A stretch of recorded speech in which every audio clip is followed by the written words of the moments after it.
Hello, welcome back. Let's talk about life. My favorite thing to do when I'm teaching English is to use life as the main thing we draw from. We take something from in order to learn. That is the most useful way to learn a language, in my opinion. That's how I learned English. That's how I like to teach English. So the situation is oversharing. Oversharing means sharing too much, means talking about your life more than you should with people who don't deserve that kind of trust. Or not even that, the person has not really done anything to you. They're not bad people, but sharing too much weakens you. So let's say that you have a plan. So you have planned something incredible for your life. Maybe it's starting a business. You've had an idea. Look, I'm using you've had an idea because it's something that just happened now. It's recent. You've had an idea and you have decided to start a business. To start a business is you are officially going to be an entrepreneur.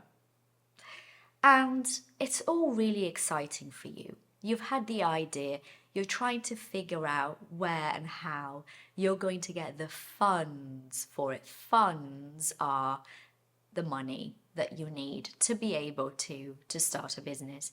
So you're trying to figure out where you're going to get the funds. Everything seems doable. It's a great word. Doable means you are able to do. Everything seems doable.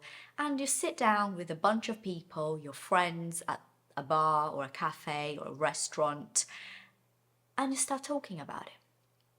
You start talking about your plan to start a business. Let's say your business is a pizza place. Okay, that's your goal. And you start talking about it and you start sharing this plan with people like it's happening, right? So you start talking about it and giving it life.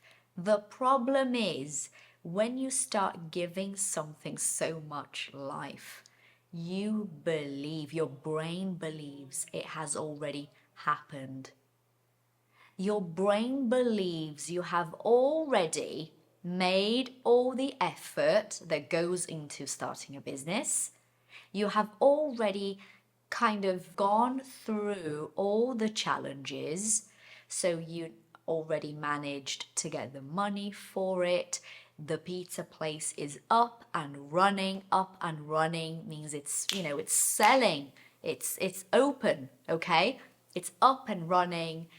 You are already kind of making some sort of profit. Profit is the money you make from the business, so it's coming back to you. You're making a profit. Your brain believes that because you start talking about it, so it's materializing. What happens then? You get home and you feel, I'm sure you guys have had this feeling before. You get home and you feel completely empty. It's almost like you feel discouraged. So discouraged, you're not encouraged anymore. You are like this. This is discouraged. You are discouraged because you have already used up all of your energy to talk about this project that hasn't even started. I have done this myself many a time. Many a time is the same as many times, okay? I have done this many a time. I have, for example, spoken about a book idea, a book I wanted to write. I have spoken about my book idea like it was real, and then I was so bored with my idea. I was discouraged. I never even started writing that book. So be careful. Okay, do not overshare. When you do something, when it's overly done, somebody is overly dramatic, when it's over something, it's too much of it. Don't overshare. keep your plans to yourself. Plans are sacred. Plans are important. Work on your plans so they can materialize. When things start materializing, then you can share them with people. And only then can you share them with people. And there's more. Not with everybody. Not with everybody.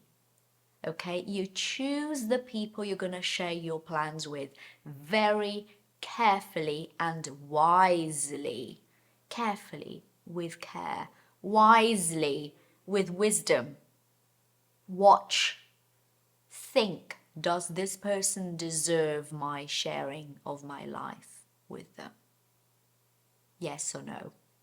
Probably not, most people. And even when you do share, don't overshare. You don't need to give them all of the details. You don't need to share the precious details with people. Share things that you feel nobody is going to be able to destroy by making comments that make you feel like your idea is not good, like your plan is not going to work, feeling envy towards you and your project, because that's the truth, you guys. You need to know this. The human beings want to be happy, they want to prosper, they want to thrive, but they don't necessarily want you to be doing the same thing. That's human beings, okay? That's the bulk. That's most people. So choose carefully. Choose the people that you know are going to be happy for you. They're going to want you to thrive and succeed and do well. The people exist, those people exist, but it's not everybody. It's not because you have known somebody for a long time that they deserve your trust. Knowing someone for a long time does not mean they deserve your trust. Having somebody in your family, being a family member, does not mean they have earned your trust. Trust needs to be earned, okay?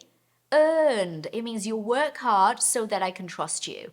You show me I can trust you. You need to earn my trust. I'm not going to trust you just because I know you.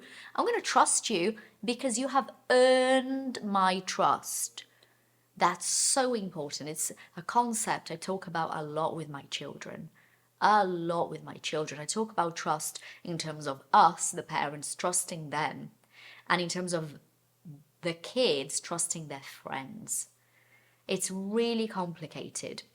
The other day, Naomi, my daughter, had a situation at school, and I spoke about this on Instagram very briefly. I did not share what the situation was because guess what? I don't overshare, okay? I don't overshare. I'm very private about my life. And, but there was a situation, okay? And Mimi then said to me that the next day, all her friends were asking, what happened? Why did they come to class to get you? I mean, what did they talk to you about? What did you do wrong? What actually happened? And the friends were saying, we were worried about you. We were so worried about you. That was the word they were using, okay? And I said, darling, you need to learn a very important lesson in life, which is do not confuse care with curiosity. Gonna say that again.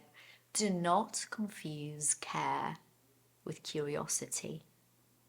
Somebody caring for you is one thing. Somebody being curious about your life and using care as an excuse to know everything about your life is something else. And that happens a lot in the adult world. I said that to her. I have met so many adults coming saying, oh, I'm so worried about you. Is everything okay? When really they just want to know what's happening. They are not worried about you. They don't actually care, but they want to know why you were crying, why you were upset, why you're losing weight and looking ill. They want to know because they're curious, not because they care. Remember this, okay? Thank you for watching. I hope it's been insightful and fun and full of new things you didn't know. See you later. Bye.